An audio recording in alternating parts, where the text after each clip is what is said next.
The task is too dangerous even for my hunters. You know where I must start my search. You cannot go there with me." "As you wish, my lady." "I will find this creature," Artemis vowed, "and I shall bring it back to Olympus by winter solstice.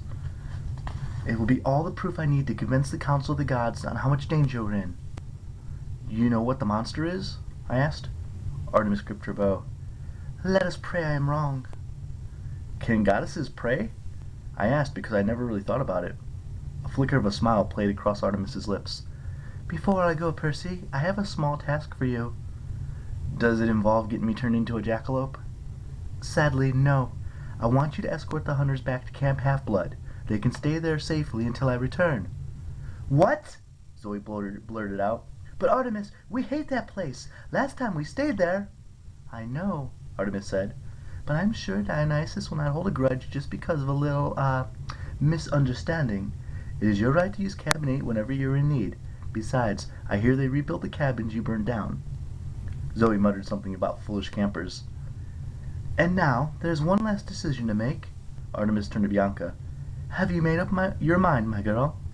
Bianca hesitated. "I'm still thinking about it." "Wait," I said. "Thinking about what?" They invited me to join the hunt." "What? But you can't. You have to come to Camp Half-Blood so Chiron can train you. It's the only way you can learn to survive." "It is not the only way for a girl," Zoe said. I couldn't believe I was hearing this. "Bianca, camp is cool. It's got Pegasus stables and sword fighting arena, and I mean, what do you get by joining the hunters?" "To begin with," Zoe said, "immortality." I stared at her, and then Artemis. "She's kidding, right?" "Zoe rarely kids about anything," Artemis said. "My hunters follow me on my adventures. They are maidservants, my companions, my sisters in arms.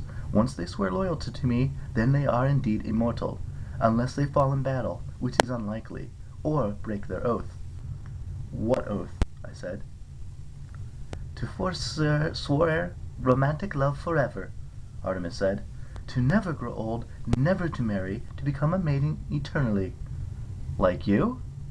The goddess nodded. I tried to imagine what she was saying. Being immortal, hanging out with only middle school girls forever, I couldn't get my mind around it. "So you just go around the country recruiting half-bloods?"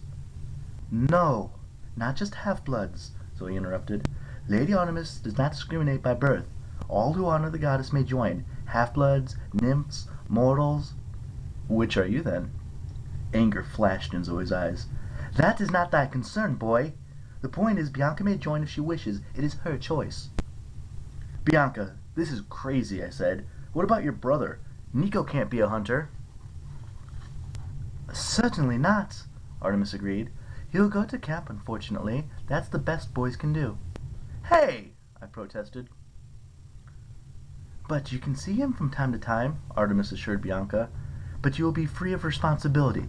He will have the camp counselors to take care of him. You will have a new family. Us." "A new family?" Bianca repeated dreamily. "Free of responsibility?" "Bianca, you can't do this," I said. "It's nuts." She looked at Zoe. "Is it worth it?" Zoe nodded. "It is. What will I have to do?" "Say this," Zoe told her. "I pledge myself to the goddess Artemis." I pledge myself to the goddess Artemis." "I turn my back on human company of men, accept eternal maidenhood, and join the hunts." Bianca repeated the lines. "That's it?" Zoe nodded. "If Lady Artemis accepts thy pledge, then it is binding." "I accept it," Artemis said. The flames in the brazier brightened, casting a silver glow over the room. Bianca looked no different, but she took a deep breath and opened her eyes wide. "I feel stronger." "Welcome, sister," Zoe said. "Remember your pledge," Artemis said. "It is now your life." I couldn't speak. I felt like a trespasser, a complete failure. I couldn't believe I'd come all this way and suffered so much only to lose Bianca to some eternal girls' club. "Do not despair, Percy Jackson," Artemis said. "You will still get to show the D'Angelos your camp, and if Nico so chooses, he can stay there." "Great," I said, trying not to sound surly. "How are we supposed to get there?"